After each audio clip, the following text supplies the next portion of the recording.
Edessämme on jälleen uusi kausi ja uudet kujet. Emme saa antaa viimevuotisen kutosdivariin putoamisen masentaa mieliämme, vaan lähdemme tämän iltaiseen otteluun rintakaarella ja voitto mielessä. Joukkueemme on saanut hieman ulkomaalaisvahvistusta. Alaskan farmiliigasta varsinainen kynämies Mr. Beginning. Hello everybody. Tämän iltainen taktiikkani pohjautuu Napoleonin ja Hitlerin sotasuunnitelmiin sekä myös Raateentien taisteluihin. Me emme lähde turhanpäiten hyökkäilemään vastustajan alueelle, vaan annamme kiekon heti aloituksesta vihollisille. Siirrymme kilpikonna puolustukseen. Ja kun vihollinen lähestyy omaa siniviivaamme, hyökkäjät luistelevat laidan kautta ja iskevät vastustajan selustaan mielellään poikittaisella mailalla.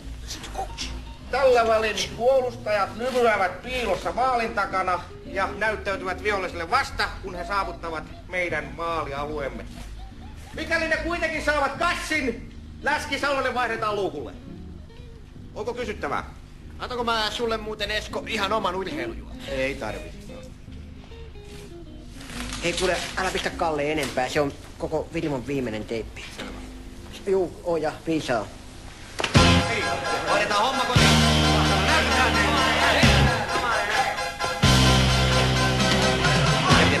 Haida kiinni. Kypärä päähän, poika. Hyvä meidän. Yritään. Raipeon auttaa. Hyvä sun. Ei sun mennä jäähyä. Good ice hockey. Yeah, fuck. Thank you very much.